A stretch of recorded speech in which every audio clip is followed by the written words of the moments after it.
moves the space. We want to be able to recap what happened and what we were up to last year together. Some of you all have been in some of the spaces that we held last year. Some of you, this may be your first time coming to a call, so we want to be able to share some of those things. And then we want to create a little space. It's not a whole lot of time, but it's definitely some time to talk about some strategies and opportunities for the faith community in 2021. And then we'll come back, going to be a pairing thing, and we'll come back and harvest out what came out of those short conversations. And then we'll do some quick next steps and one word checkout if there's time. And then Pastor Jay can close us out with prayer. And just as a reminder, this is a C3 nonpartisan space, just so folks are aware as well. Any questions about the agenda? All right, so yeah, I'm gonna stop sharing my screen so I can look at my notes. All right, so the check-in question we wanted to give, and I guess how we can kind of moderate this space, I'm gonna put 15 minutes on our on my timer. But again, like I said, depending on how the spirit is moving, if we gotta add a little bit more space, we will. I want, us to be able to just, share what's coming up, how you're feeling. But, if you want to talk about like strategies and plans, there's a space for us to do that. But again, this is a time to let folks kind of air out, in Pastor Jay, like Pastor Jay said, in a safe space, and just being open to what folks have to say in this moment. So if you would like to begin, you can, I don't know if everyone knows how to use their hand feature.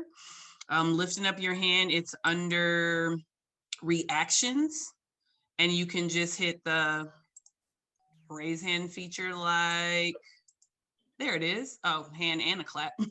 You can raise those, and then you can also lower them. And then if I see them, I can just come and recognize you, so we have some type of order, if that works for everybody. Sounds good? Thumbs up. Guys, see, I got my armbands on today. Wrists are bothering me. Okay, excellent. All right, so I want to open up the space and just ask the simple question, or how are folks showing up? How are folks feeling with currently what's going on in Minneapolis in regards to what happened to Dante Wright? Anybody is welcome to begin. Well, I'll begin if it's okay. That's fine. At this moment, I am overwhelmed with emotion, simply because I have grandchildren now the age of Dante. And just last week, I went to visit them and had this same conversation with, what do you do in case of interaction with police? That was a hard conversation to have, because you don't want to give them false hope that if they do everything right, that they'll walk away. Case in point, the lieutenant who was pulled over. But I feel like I just can't sit idly by, and so looking to try to do some things to strengthen our community, to use that energy in a positive way.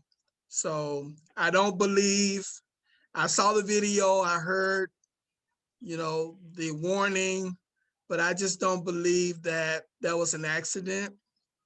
Sorry to feel that way, but I just do. And I base that on other stories that I've heard where officers say we gave warning, and then, the witnesses say, no, there was no warning. So that's just how I feel about it.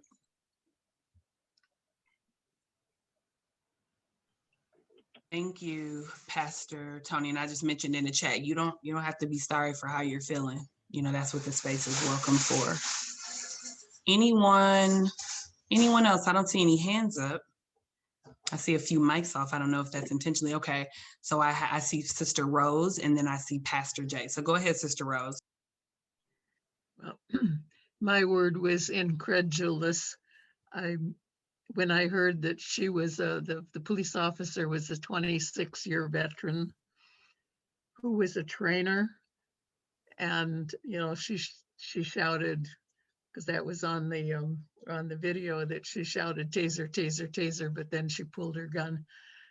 To me, I mean, if she had been 4 days on the job, maybe I could understand it. But 26-year veteran, I'm just incredulous. Thank you, Sister Rose. So I see Pastor J, and then I see Sister Farina, and then Pastor C. I've struggled with it. Just seeing kind of what happened. The brother made a bad decision to jump back in the car. It shouldn't cost you your life. And I think that's the big part that really hits me is it's not that anyone is justifying what he did that led to that. What he did was wrong. And, even the guy that was cuffing him, you could tell the brother was thinking about it. Like the guy that was cuffing him was telling him, like, don't do it, don't do it, don't do it. He jumps in the car, but that shouldn't have cost him his life. So I'm here in Kenosha now. I accidentally set off my own alarm at my own church last week, and the police came, and my 4-year-old daughter was outside in the car, and it broke my heart because the first thing she said when she saw the police cars was, "Are they coming to take daddy to jail?" And I'm like, she's 4. She's 4. And, I made a big deal about it. Like I made the police officers, "Hey, come over to the truck. I want to introduce you to my daughter." I made her get out the car. I pulled her out and I introduced her to them. And it's this hard dichotomy. And I don't know if everybody understands it, where I want her to not be fearful of the police. And at the same time, I want her to be careful. And you're trying to teach both at the same time, and you don't know how hard to push in either direction. And it just makes it difficult. And then when you see things like this, and you would think anywhere on earth that they would be being extra careful right now would be Minneapolis. You would think at Minneapolis, you were not even allowed to have guns or tasers at this point. Y'all just wrestle and see what happened. So to have this going on in the middle of the George Floyd trial, to see the uprising happening again, I've got, friends and family that are out there, and seeing a repeat, heartbroken, sad, I hate to see this for even the servicemen and the officers that have been trying to do the right thing, and they have to navigate that. I think it's hard for everybody all the way around, but more than anything, I just want to see this officer held accountable. And that's what always worries me. They got the video out quickly. They said she did it accidentally. Okay, why is she not arrested? Because if I accidentally shoot anybody, we all know the consequences for that look very differently. Thank you, Pastor Jay. Sister Farina. For me, I just think it's like, it's just time first of all, it's time for us to change the laws of the way they are operating, because we can have them fired, they can resign, but until we can change the laws and get rid of the police unions, because that's the unions, like they're doing their job, which is to back them as they're supposed to do. But I think to change the laws and to figure out how to do away with the unions, if Scott Walker can do it, then why can't we? And I think the police are just, free will, just doing what they want to do. And it's sad because, people are scared. So, even though he was wrong, still, I mean, he didn't know if the police officer was still going to shoot him or not, if he did what they were supposed to do or not, because right now, that's really the picture that we're seeing, with the community and the police officers. And a lot of them, I think, really need a lot of training, because I think, to be real, even though they're police officers, we don't know what they're struggling with at home. She might have left home mad at somebody. Who knows? We don't know what their struggle is behind the scene. And so when they come to work and, they display certain things, like how do we know what's going on in their own life? And I seen the video, and there's no way you can confuse a taser with a gun. There is no way you can do that. So I just feel like, there's a lot of work still to be done. I hope the protesters continue to do what they do. But then again, I want our congressmen and all of those people, I want them to do their jobs. Like, do your job. And somehow let's abolish these unions. And that's all I have to say. Thank you, Sister Farina. So I have Pastor C and then Pastor Moore. And I don't see any other hands raised. If no one else will be going after that, Lisa wants to close out our space, this particular part of the space, because her daughter lives in Minnesota and she wants to give us an update. So Pastor C. Good afternoon, everyone. Honestly, I am beyond words, quite honestly. I am trying to process through even the reason the stop occurred. There seems to be discrepancy. I watched his mom and dad on Good Morning America this morning, and she was on the phone with him when he got stopped. And she's saying he tells her they told him he stopped because he had an air freshener hanging from the mirror. The news reports are saying he was stopped for an expired tag. And so to have a law on the books to stop people in traffic for no other reason than a air freshener is quite scary to me. I just am at a place of fatigue with all that is happening around the injustice towards Black and brown boys, particularly men, and people. It just wears me out. I really am in earnest prayer for change, and we have to come together and figure out what does that look like in a healthy, real way that's going to bring about lasting change. So I'll leave it at that. Thank you, Pastor C. Pastor Moore, then Pastor Lanier, and then Lisa, you can close us out unless somebody has something burning after that. I think my thing mainly, I'm kind of at a duel because I look at the video, the whole why thing was questionable in the first place, but the second thing I'm more at a standstill with is if he did the right thing. If it could have been avoidable, and this is not justifying what the police did, but what would have happened if he didn't fight back or didn't try to take off? Would we be having this discussion?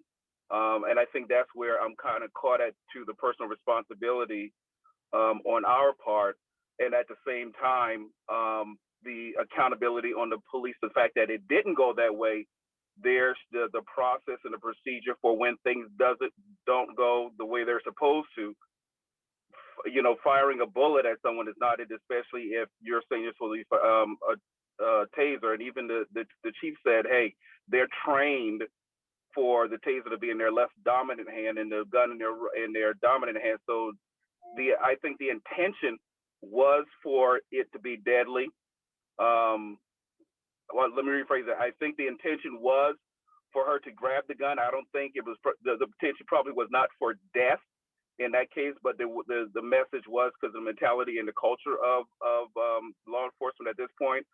But again, I'm kind of caught in between. If he did, would we be having this discussion? He may have lived, or there may have been another situation. So that's where I am at this point. I would just make sure that we don't get lost in the end, but not look at what could have been avoided in this case, just in this case, not saying straight across the board. Thank you, Pastor Moore. Go ahead, Pastor Lanier, and then Lisa, you can come on right behind him. Thank you. Good afternoon, everybody. Couple of thoughts. Before I became a pastor, I was a practicing attorney. And I remember the most, the law book that I wrote in the most frequently in my law school journey was constitutional law and Fourth Amendment law, unreasonable search and seizure, and what the law over time has allowed for police departments relative to the Fourth Amendment.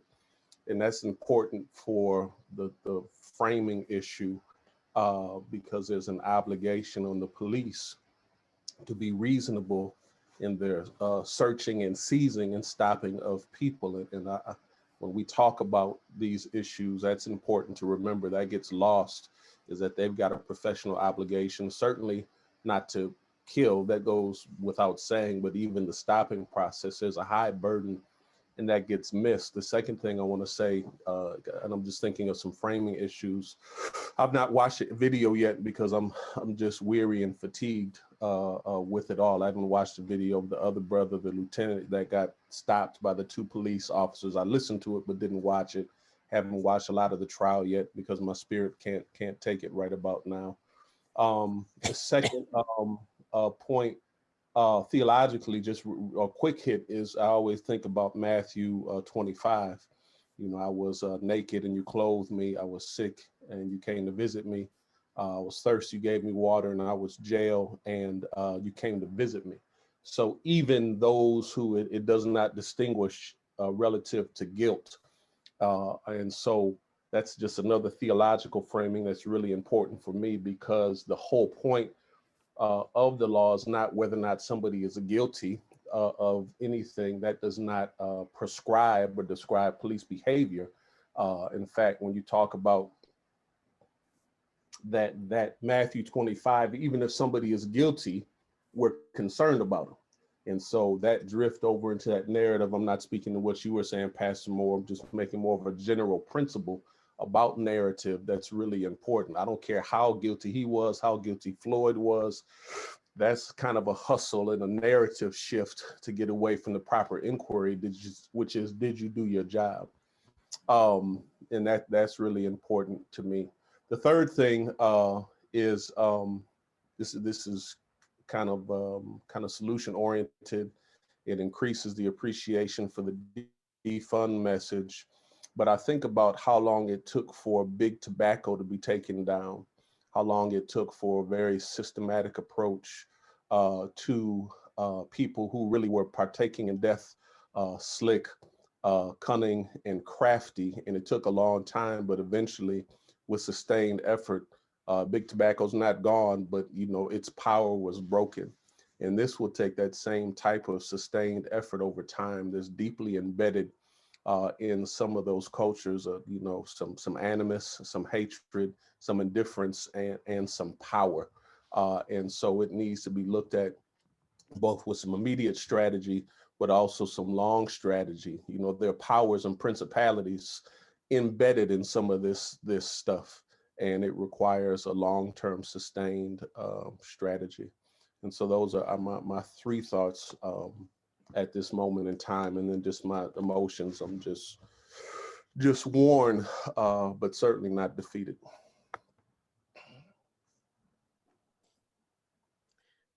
Thank you, Pastor Lanier and Markasa for having this this gathering. I just wanted to update folks. My daughter lives in the Twin Cities. I actually I was working from her house last week, and spending time with her and my grandson, who's about to turn a year old.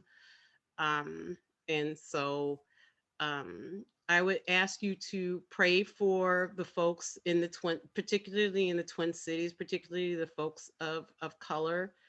My daughter lives in a historical Black neighborhood that has been gentrified, and the where the highway has gone through it and split in Frog. The nickname of the area is called Frogtown, which is a historical Black neighborhood, but it's split between a highway, kind of like just like Milwaukee is, if you think about 43. And the reason I asked Markasa if I could be the last one to talk, because this this hits home for me.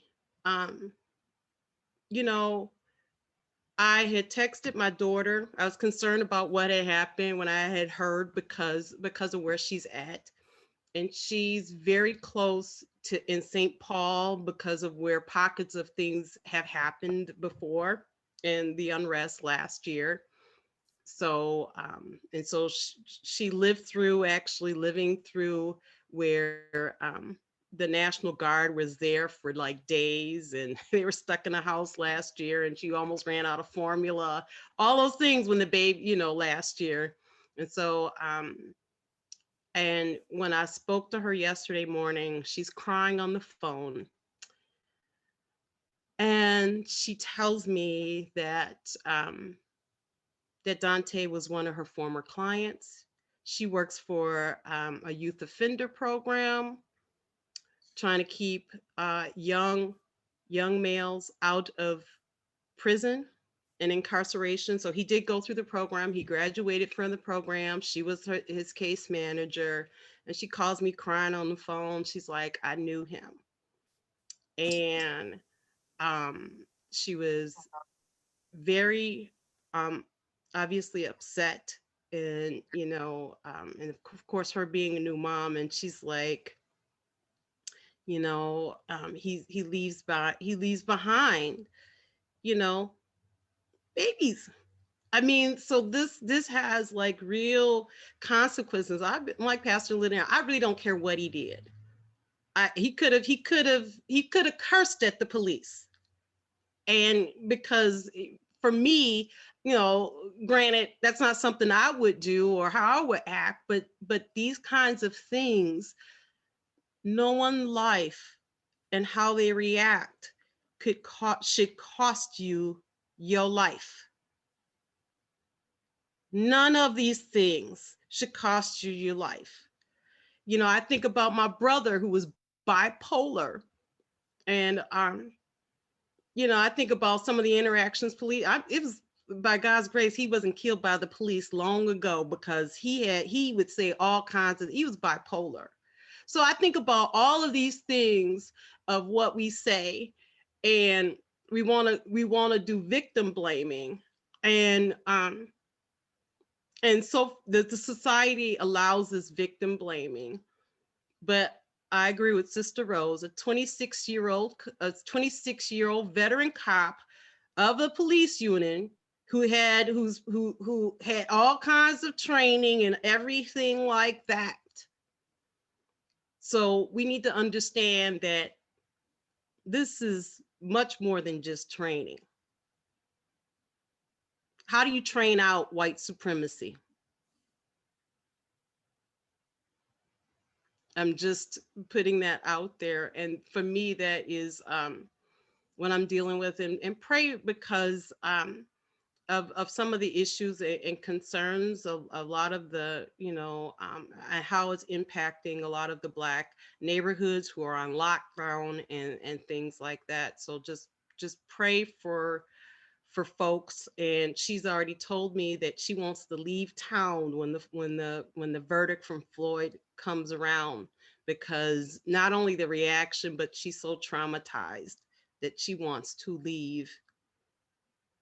So I think we need to be very mindful as faith leaders that we have a call to of what are we going to do? What's our answer to this as spiritual leaders? So I hand it over to you, Markasa and Pastor Jay. Amen, Lisa. Thanks for sharing. We are definitely lifting you and your daughter up and her family. Thank you for sharing that, what's actually happening on the ground. We appreciate you. So I know that a lot of times, we want to go straight into solution mode, and sometimes it's a pause before solution mode as well. But we do want to create a space to just do some brief pairing off for about the next 20 minutes or so.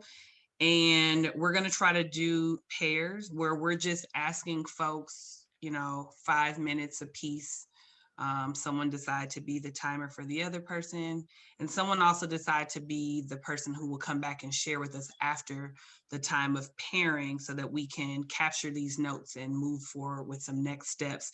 And so, yeah, the question again is, based off of, we can start backwards, based off of where we are now, but also what you learned and implemented last year during the uprising and last year during the pandemic.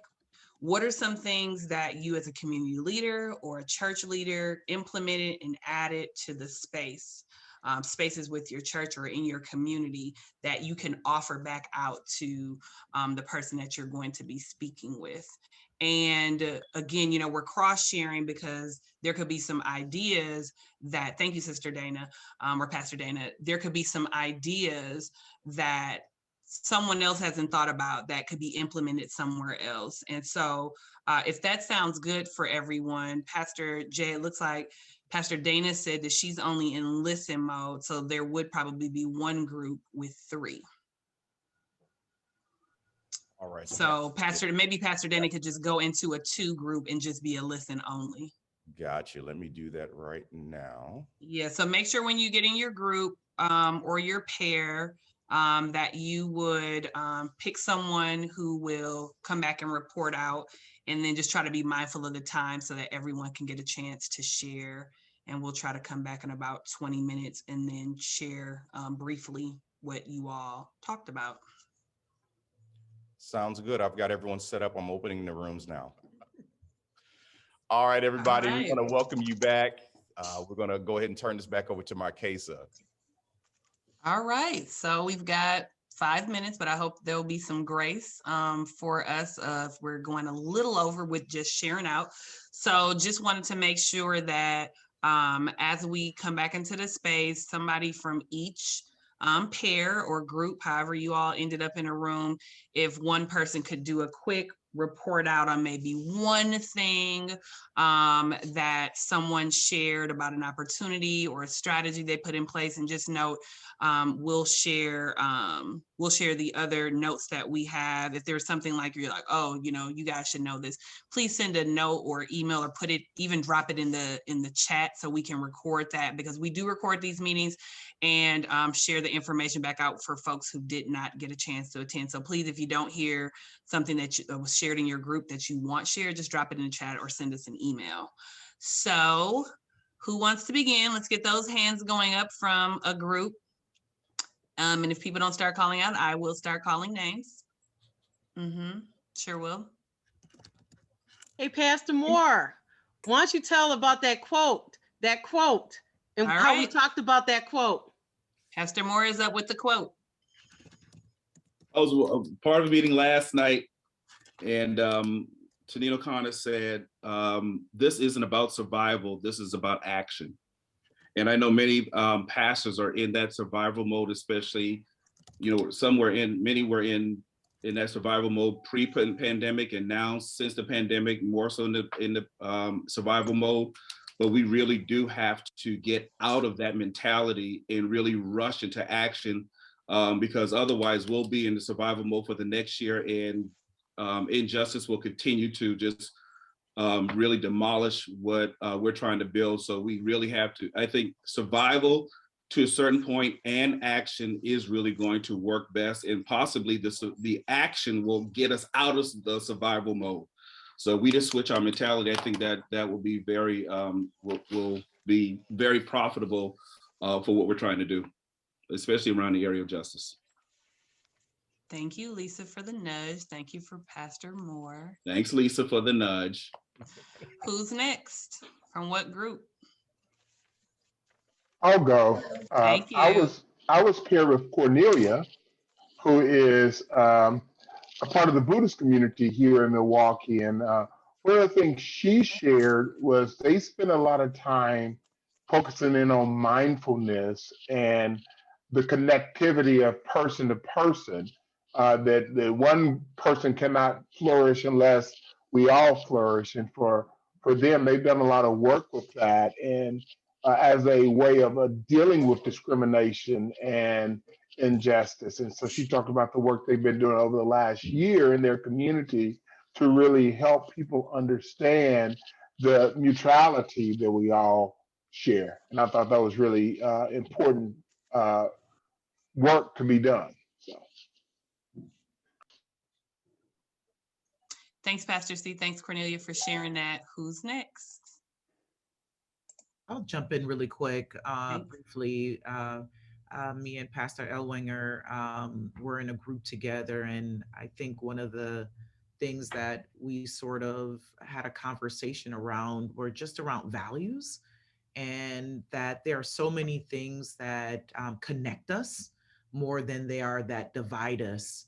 And so when we're talking about people with different views and once we start having a conversation together around just things that we value, a lot of times, quite a few of them will line up, right? And so having those opportunities for learning and dialogue and conversation and, looking at ways that connect us more than they divide us, we will begin to, see the humanity, in each other. And so, we just shared about our work and how we were feeling. Not, I don't even know if we answered the question or the topic. We just had some really good conversation. And I'm just reminded that, we have to figure out more opportunities to make those connections. Mm-hmm. That's good though, because that's important part of it. Thanks, Charlene and Pastor Elwinger. Who's next?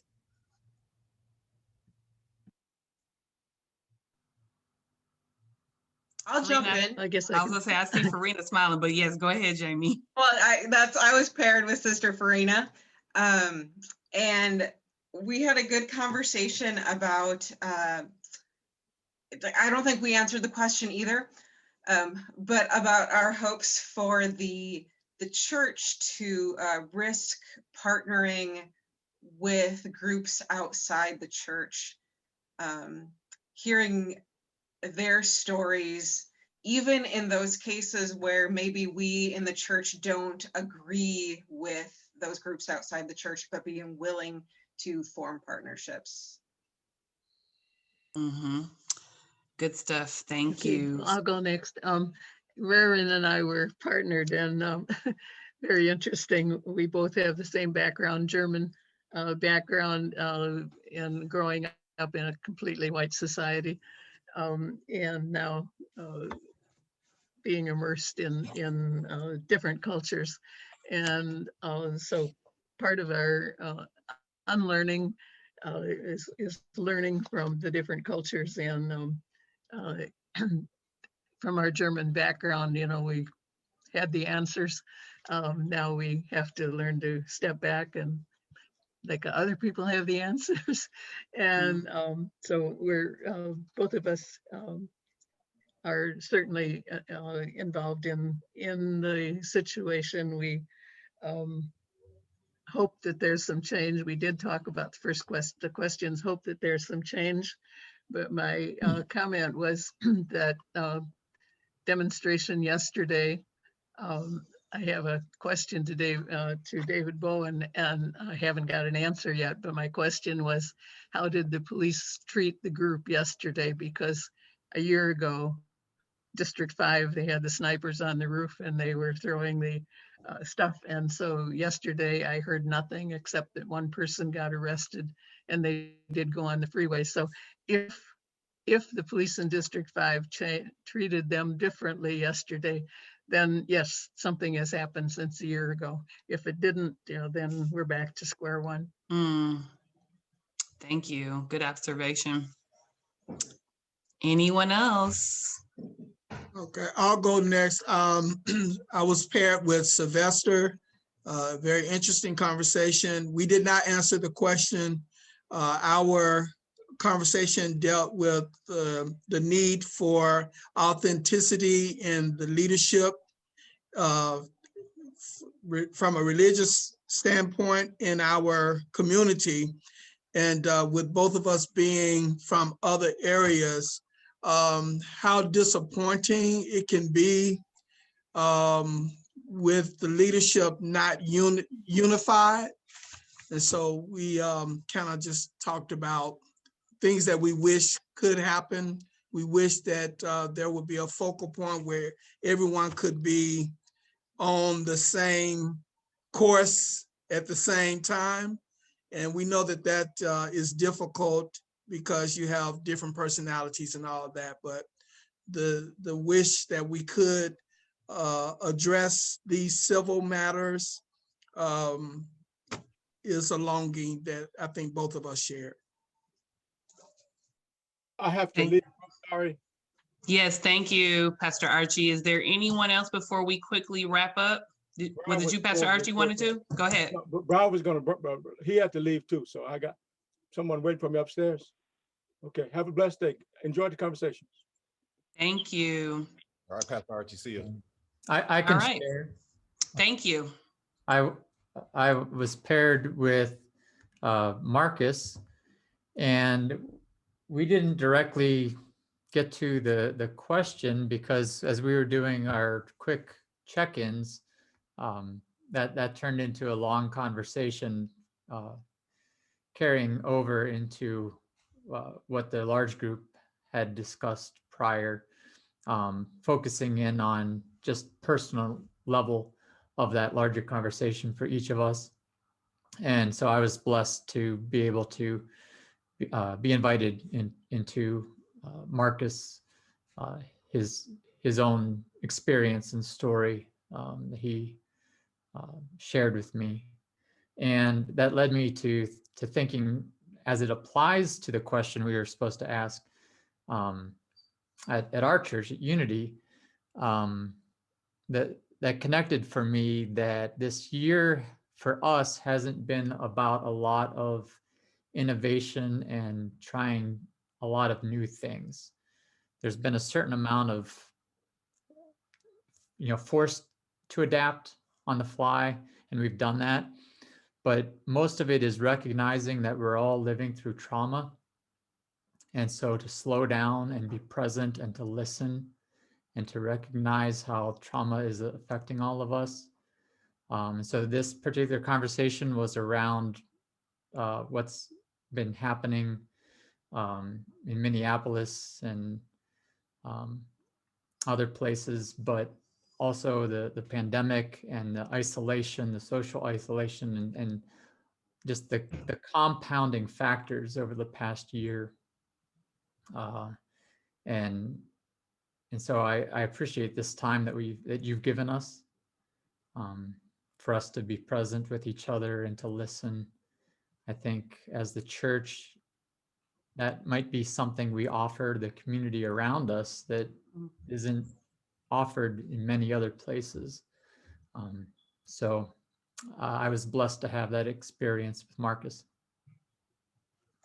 Thank you. Thank you. So I'm going to wrap us here. And if you didn't get to share, just drop it in the chat, or like I said, email Pastor Jay or myself. But I just want to thank you all for taking the time to be in this space. I won't do the one word checkout either, just to honor folks' time a little bit better.